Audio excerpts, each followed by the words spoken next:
तो राजकुमार study channel learn mathematics पर आप सभी का स्वागत। मैं हूं आपका दोस्त राजकुमार। बच्चों, आज हम आकृतियों के बारे में जानेंगे। इनके नाम क्या क्या हैं। रमन, फर्स्ट कौन सी आकृति है? सर, ये आयत है। Sir, this is rectangle. चार भुजाओं से घिरी हुई बंद आकृति आयत कहलाती है, जिसमें आमने सामने की भुजाएं बराबर होती हैं और चारों कोण 90 डिग्री के होते हैं। निशु, दूसरी आकृति कौन सी है? सर, ये वर्ग है। चार भुजाओं से घिरी हुई बंद आकृति को वर्ग कहते हैं, जिसमें चारों भुजाएं ही बराबर होती हैं। क्रिश, थर्ड आकृति कौन सी है? सर, ये वृत्त है। This is circle sir. चौथी आकृति कौन सी है? बच्चा जवाब देता है, चौथी आकृति तीन भुजाओं से घिरी हुई बंद आकृति को सर त्रिभुज कहते हैं। तो बच्चों, आज हमने विभिन्न आकृतियों के बारे में जानने की कोशिश की है। आओ आज हम सिर्फ बात करेंगे, पहली जो आकृति है कि चार भुजाओं से घिरी हुई बंद आकृति को आयत कहते हैं। आज हम आयत के बारे में ही कुछ today we discuss about area of rectangle. आज हम बात करेंगे आयत के क्षेत्रफल के बारे में। पिछली वीडियो में हमने बात की थी आयत के परिमाप के बारे में। आप यहाँ एक आकृति देख रहे हैं, चार भुजाओं से घिरी हुई बंद आकृति आयत कहलाती है। जैसे हमें पता है, a figure closed by four sides in which opposite sides are equal is called rectangle.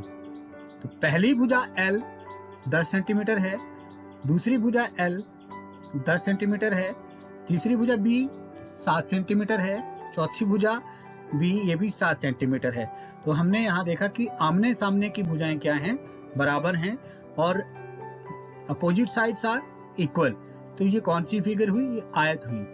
अगर हमने आयत के परिमाप के बारे में जब हम बात कर रहे थे, तो आयत के परिमाप का जो सूत्र था वो था 2 × L + B ब्रैकेट 1। अब हम यहाँ एक और इसी तरह से आयत लेते हैं, जिसकी लंबाई 10 सेंटीमीटर है L, length is 10 centimetre and breadth B is 7 centimetre. और पहला जो कोना A, दूसरा B, तीसरा C और चौथा D। इस प्रकार से ही हमारे पास क्या बना? एक आयत बना ABCD, जिसकी आमने सामने की भुजाएं बराबर होती हैं। हमने दो आयत इसलिए बनाए हैं कि पहली जो तस्वीर है ये परिमाप को बता रही है, पेरीमीटर को। First figure show as perimeter and second figure show about area of rectangle. दूसरी जो तस्वीर है वो हमें क्षेत्रफल के बारे में बता रही है। यहाँ से इस बात का जायजा हमें लग जाता है, आइडिया हमें लग जाता है कि जो परिमाप है वो दी गई आकृति की चारों भुजाओं का योगफल होता है। मतलब जो बाहर की जो भुजाएं हमने परिमाप में वही काम आती हैं। और एरिया की जब बात हो रही है, तो एरिया हमने क्या किया है, यहाँ पर दर्शाया कि सारा जो रेक्टेंगल है ये ब्लू कलर में किया है। इसका मतलब इन चार भुजाओं द्वारा जो क्षेत्रफल, चार भुजाओं द्वारा जो क्षेत्र घेरा गया है वो आयत का क्षेत्रफल कहलाता है। आइए हम बात करेंगे अब आयत का क्षेत्रफल कैसे निकाला जाता है।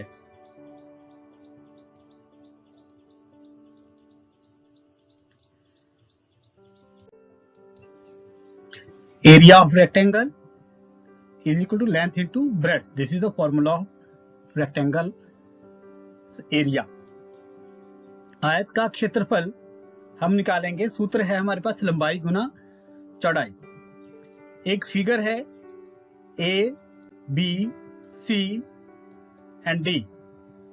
ये इस तरह से एक फिगर है जिसकी आमने सामने की भुजाएं बराबर हैं, तो ये क्या कहलाता है? आयत कहलाता है। This is a figure closed by four sides in which opposite sides are equal and so this is called rectangle. अब हमने इसका क्षेत्रफल निकालना है। Now we have to find the area of this rectangle. आपको पता है कि चार भुजाओं आयत में 4 भुजाएं होती हैं, आयत की 4 भुजाओं का योगफल उसका परिमाप होता है। Sum of the all sides of rectangle is called its perimeter. आयत की 4 भुजाओं के द्वारा घेरा गया क्षेत्र उसका क्षेत्रफल कहलाता है। Space covered by 4 sides of rectangle is called its area. So अब हमने इसका एरिया निकालना है। अब हमने आयत ABCD का क्षेत्रफल निकालना है। इस आयत की लंबाई 12 सेंटीमीटर है, L इज 12 सेंटीमीटर, चौड़ाई 7 सेंटीमीटर है, विड्थ 7 सेंटीमीटर, B 7 सेंटीमीटर। सूत्र हमारे पास है आयत का क्षेत्रफल बराबर है लंबाई गुना चौड़ाई। तो हम लिखेंगे length 12 centimetre into 7 centimetre, that is equal to 84 centimetre square. हमें पता है इसकी लंबाई कितनी है, 12 सेंटीमीटर है, गुणा चौड़ाई 7 सेंटीमीटर है, 12 7 जा 84 सेंटीमीटर स्क्वायर। अब ये सेंटीमीटर स्क्वायर इसलिए आया कि सेंटीमीटर इंटू सेंटीमीटर क्या हुआ, सेंटीमीटर स्क्वायर। हमें क्या प्राप्त हुआ, 84 वर्ग सेंटीमीटर। ये क्या है, इसका क्षेत्रफल है। इस आयत जो ABCD है इसका क्षेत्रफल कितना है, 84 centimetre square. Area of rectangle ABCD is 84 square centimetre. अब एक और प्रश्न है कि पार्क की लंबाई 85 मीटर और चौड़ाई 75 मीटर है, तो पार्क का क्षेत्रफल ज्ञात करना है। If the length of park is 85 metre and breadth is 75 meter, then find the area of park. Length of park is 85 meter, पार्क की लंबाई 85 metre, breadth of park is 75 metre, पार्क की चौड़ाई भी 75 मीटर ही है। एरिया ऑफ पार्क क्या आएगा, length into breadth, 85 into 75 metre, that is equal to 6375 square metre. पार्क का क्षेत्रफल कितना आया, 6375 वर्ग मीटर, जो किसके अनुसार आया, आयत का क्षेत्रफल का जो सूत्र है लंबाई गुना चौड़ाई, इसके अनुसार हमने ये प्राप्त किया। इस तरह से हम क्या कर सकते हैं, इसका क्षेत्रफल भी ज्ञात कर सकते हैं। अब हम एक और प्रश्न इसी तरह का हल करते हैं कि एक खेत की लंबाई 54 मीटर और चौड़ाई 42 मीटर है। खेत का क्षेत्रफल ज्ञात करो यदि खेत में 1 वर्ग मीटर बुआई करने का खर्च 20 रुपए प्रति मीटर है, प्रति वर्ग मीटर खर्च है, तो खेत में बुआई करने का खर्च ज्ञात करो।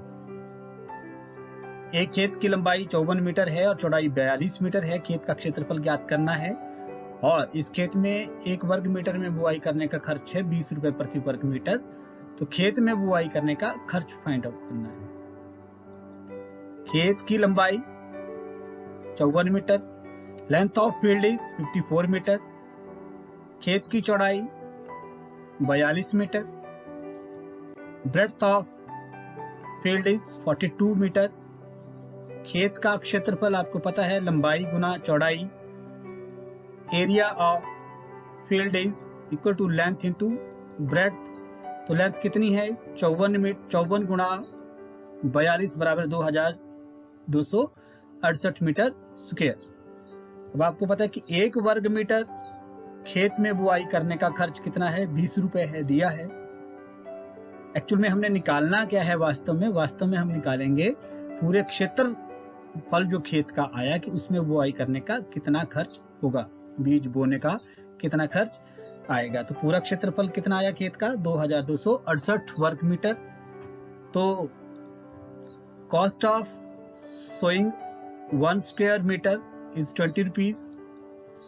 2268 वर्ग मीटर खेत में बुआई करने का खर्च कितना आएगा, 2068 गुणा 20 रुपए, जो आएगा 45,360 रुपए। Cost of sowing field, whole field, जिसका क्षेत्रफल कितना है 2268 है, तो कॉस्ट कितनी आई इसकी 45,360 रुपीज। ये इस पूरे क्षेत्र को बोने का खर्च।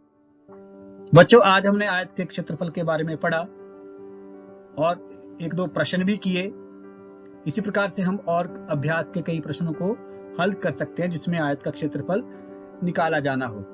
उम्मीद है आपको समझ आया होगा। थैंक यू, धन्यवाद।